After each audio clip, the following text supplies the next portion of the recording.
Good day, ladies and gentlemen, and welcome to an utmost accurate and detailed description of what happens during Arks of Omen Farsight.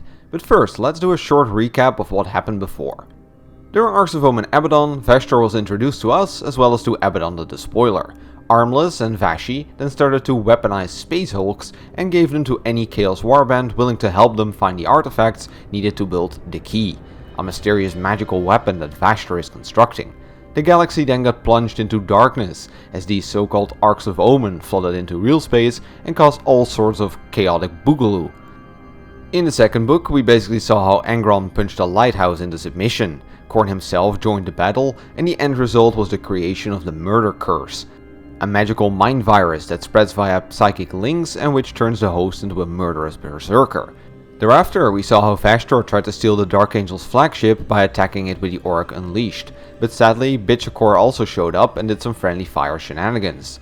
Vashtor managed to beat Bitchakor over the head with some nukes, but unfortunately this left his forces too weakened to continue assaulting the rock. After retreating, he then pulled a Games Workshop and quote-unquote leaked the secret location of his hideout to the Dark Angels.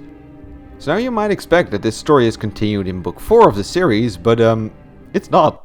No, instead Arks of Omen Farsight shows how the events so far are impacting some of the other races in the galaxy, and the Farsight enclaves in particular. We start off with Commander Farsight, who is currently fighting some Orks. Or let me rephrase that, Shajo Vyorla Shova Kais Montir, who is currently obliterating some bagels. Because Tau names are absurdly long, and Orc in Tau speak is Begel, for whatever reason. Anyways, Farsight is blasting away at some bagels, chatting with his suit's new AI called Supernova, and basically just doing some Farsight things, when all of a sudden he is assaulted by a weird boy, which causes him to see a series of very dark visions. He initially sees himself blood-drenched in his battlesuit, surrounded by massacred bagels. Then he sees a massive godlike creature grab a dark star in an iron talon. But more importantly, he finally sees himself on Artus Moloch, clad in trophy skulls of men and Tau alike, laughing through the slaughter as he turns every living being inside to red pulp with a massive brass axe. If falling to Khorne wouldn't be shit enough, he also sees a horde of Imperials and Orcs invading the Enclave's homeworld of Virlos. As the weird boy gets gibbed, the visions cease, but Farsight is left rather worried about the resurfacing memories of Artus Moloch. For those out of the loop, even before Farsight split up from the Greater Tau Empire, he and a couple Ethereals were leading a campaign on the planet to root out some Orcs. Here they eventually encounter the Great Star Deus, a magical portal from which a horde of demons started to flow. These so-called Molochites, named after the planet Artus Moloch, gave fuck all about the laws of physics, and for the warp-ignorant Tau, they were unlike something they had ever seen. Long story short, the Ethereals died, Farsight found a magical sword, and after fleeing the planet, he ordered every available piece of weaponry to shoot on the planet until ammunition ran dry. Nightmares from this campaign still haunt Farsight's nightmares, and thus the sight of it makes him feel rather shite. We then skip to some next level Among Us shenanigans, as the Death Watch have used stolen Tau technology to secretly observe this war between the Orcs and the Tau.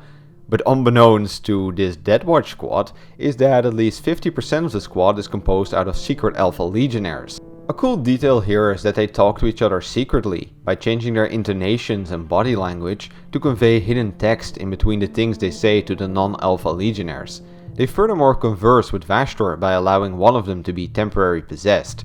This does turn their blood to boiling metal though, so in order to prevent the death of the host, Vashtor blurts out compressed messages in record speed. So after slowing down the message half a dozen times and applying multiple decoding sequences, a second-long blurb can become an entire paragraph of text. Via this process, the Alpha Legion cell learns of an artifact that they have to secure from the aforementioned Artus Moloch, and so they start to mobilize Chaos forces in the area.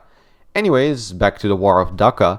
This is by the way not a recent conflict by any means, and has been going on for a while now.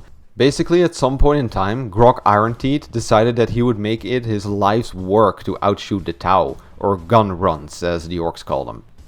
That didn't work out too well for him though, as the space commies KGB'd his ass in the hope that his death would resolve the Orc problem once and for all. Sadly for the Tau as well though, this is not what happened. Instead, a new war boss rose up by the name of Nazdrak Uk Urdgrup. which was very much bad news for the Tau, as this guy was even worse. Iron Teeth had the dream to outshoot the Tau, but he lacked the intelligence and resources to do so. Nasdrak, on the other hand, was not only a technology-obsessed freak, but also a member of the Bad Moon clan. By the way, if you're not familiar with the Orc clans of 40k, the Bad Moon clan is by far the wealthiest clan, as they have a genetic mutation that allows them to grow teeth faster than other orcs. And this gives them a much larger supply of currency than the other clans, and thus they have acquired a very large amount of weaponry and resources. On top of this, big spender Nasdrak also promised every mech boy that if they joined his squad, a continuous supply of Tau scrap would flow their way. Altogether, this turned Nasdrak's horde into a very technologically adept and heavy armed foe. In order to deal with this, Farsight had created a new set of combat doctrines for his armies. They were to specifically focus their attacks on mech boys and their creations. Furthermore, they were to retrieve or otherwise destroy any fallen Tau or Orc weaponry they encountered, and over time this bled the Orcs dry, and that is where this book starts off. The Tau are on the offensive, the Orc threat is diminishing, and Nasdrak has fled back to his fortress on Dragrock. Now, this all sounds great for Team Tau, if it weren't for the fact that they learned of the secret Doom weapon that was being constructed by Nasdrak's Big Mechs. The so-called Telefraga would work similarly to Necron technology, as it would tear apart the victim in tiny molecular bubbles and teleport all of them into the warp. They are planning to upscale this Telefraga in order to basically create a Death Star that would not just fulfill Iron Teeth's dream of outshooting the Tau, but also destroy the Enclave's planets in the process. The Tau don't have access to warp travel technology, and thus Farsight is very worried that they will never arrive on time to stop Nasdrak if they wait for reinforcements or supplies. And so it happens that Farsight's already battered fleet starts speeding towards Dragrock. Upon arrival, the Tau launched a planet-wide assault consisting out of numerous small strike teams with one big army marching towards Nasdrak City. Of course it's called Drag City. Anyways, Nasdrak anticipates that Farsight will be leading this large assault, and thus he mobilizes his forces away from the Telefraga factory and towards this large battle. You might have guessed it though, but this was exactly what Farsight was hoping for, and as Nasdrak left his facility, the 8 perform a superhero landing in the middle of it. So while they start blasting Nasdrak's precious tech facility to bits, Nasdrak stumbles upon a very unpleasant surprise, as Farsight is not present at the battle he just drove to.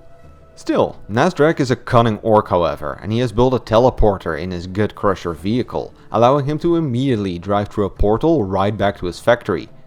In a way.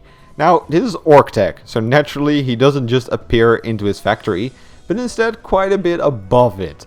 So as this metal meteorite starts to fall down, causing a literal rain of orcs in the process, the Tau quickly switch targets to hopefully put an end to Nasdrak.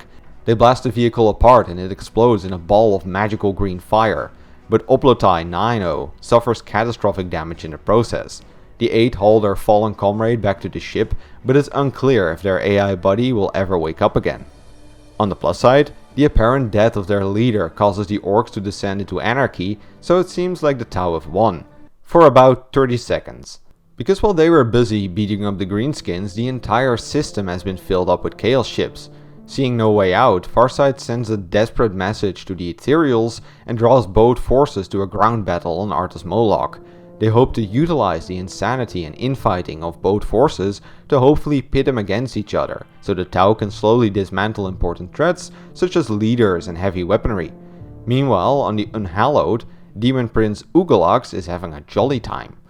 He initially wanted to go to Artos Moloch with his Ark to collect a key fragment, as commanded by the Alpha Legion, and thus was rather sad that he didn't get to join in a glorious slaughter happening at Dragrock. Big was his smile though, as he saw that the Tau and Orcs started to move their combat towards Artos Moloch. Even bigger it became when Vashtor's imps told him he would get some magical assistance if needed. But what then happened on Artos Moloch can best be described as a clusterfuck of biblical proportions. The Tau are playing for time, as Farsight hopes to get a reply from the Ethereals. They lead guerrilla campaigns, mostly playing from the shadows. The Orcs are pretty angry at the Tau, but also just looking for a proper scrap, and thus fight anything they can get their hands on. The Chaos Forces are in a way trying to methodically search the planet for the artifact, but they're Chaos Forces. Asmar Bleakverse and his word-bearers start capturing slaves as if the campaign is a Walmart sale, and no, they're not just limiting their shopping to the Xenos, they're also stealing other Chaos Forces. The perplexing Weave Thousand Sons spot a ruin and start an archaeological campaign in order to learn of its secrets, and the World Eaters, well, they are acting identical to the Orks, as you can imagine. Meanwhile, Farsight starts to get more and more furious as the losses start to pile up. The Tau are dying in droves and the 8 has by now been reduced to 5, with Bravestorm, Oplotai and Arakon all too wounded to fight on. Covered in gore, Farsight then finally gets a reply drone from the Ethereals. Farsight had begged them for aid in his campaign, and in return would voluntarily hand himself over to the Tau Empire to face their judgment. A rather massive gesture, but not big enough apparently, as the Ethereals basically told him to fuck off and die for the greater good. Farsight then shoots the drone to pieces, and as he starts mutilating the Ethereals in his mind, he decides to meditate on the next course of action before he does anything rash. Now remember the great Star Deus I mentioned earlier? Well, Farsight believes he could use the Molochites to his advantage. Farsight then orders a slow fighting retreat of all Tau forces to the Star Deus. During this retreat, they try to spill as much blood as possible in an attempt to activate the Chaos device. In the meantime, some of the Tau stumble upon a corrupted Dark Angel ship that lies on their route towards the Star Deus. They report this back to command, but with everything that's going on, it is just ignored and the Tau continue onwards towards the Deus. Now, do you also remember the Deathwatch squad with Tau stealth tech that was observing the war between the Xenos? Well, the Alpha Legionnaires on that ship have intercepted the transmission about the Dark Angel's craft. Upon receiving it, they took over the ship and fly towards the location of the Tau Discovery. They land, pick up the ship and dump it in the warp portal aboard the Unhallowed because this ship was apparently one of Vashtor's required artifacts. So with the job complete, the Demon Prince and his forces also receive word that the artifact is collected and they start to retreat from the planet. However, while all of this was going on, the Star Deus has become so soaked with blood that it turns into a chaos portal. Hell's bumhole then starts to vomit out a horde of Khorne demons, which forms a bit of a vicious cycle. These demons spread forth a Khorne aura that draws people to violent conflict, and more fighting then generates more punchy magic, which then results in more demons. So while most of Ugalax's forces manage to leave the system, a large contingent of World Eaters, Night Lords and Black Legionnaires are too consumed by the carnage to retreat. And let's be honest, I'm also sure he left those Thousand Sun nerds to die as well. The Tau meanwhile are also being affected by the aura. The plan was to retreat and leave the remaining forces to fight amongst themselves, but many become too caught up in the battle to remember this plan. Only Farsight eventually manages to get a hold of himself and rallies the Tau into a quick retreat from the planet. Bolrog Big Tusk, one of the new Orc leaders, is meanwhile getting rather bored at fighting demons because of their unnatural warp bullshit. He therefore commands his Wereboys to destroy the big swirly thing, and because they're Orcs, they somehow manage to smash it to bits by summoning a big punching fist of green lightning. This causes the demonic hordes to flicker out of existence, and even the last remaining Chaos forces decide to call it a day and start leaving the system. The Orks of the late Nasdrak Wa then collectively decide that fighting Tau is boring as fuck, and they decided that fighting Chaos Yumis is a lot more fun. So they therefore place a bet, and the first one to kill the Demon Prince gets to be the new war boss. After the battle, the Tau then see both the Chaos forces as well as the Orc forces pick up their stuff and disappear into the warp, never to be seen again.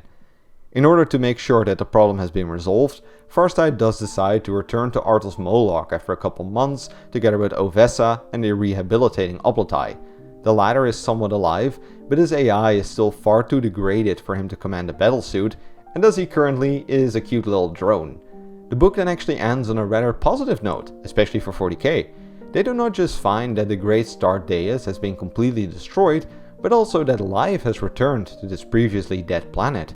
And so, with both of their enemies gone, a new hope sparks within the Farsight Enclave as they stumble upon a little sapling growing between the ruins of the Star Deus.